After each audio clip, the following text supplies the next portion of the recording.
sa malaking problema. Bilang sobrang kahirapan ko. Hello po. Narito po tayo muli. Ito po si Madam Chair at tayo po ay nakaantabay sa isinasagawang rally po ng Iglesia ni Cristo para po sa ating gobyerno. At samahan niyo po ako sa pag-update sa atin ngayon. At tara! Let's go!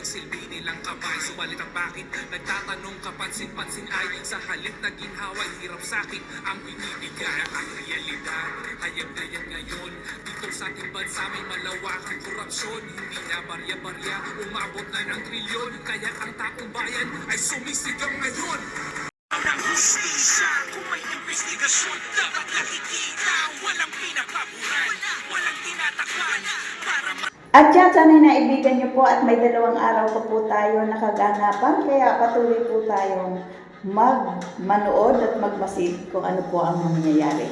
Ito po ang inyong Madam Chair at thank you very much for watching. Bye for now. Ingat po ang lahat.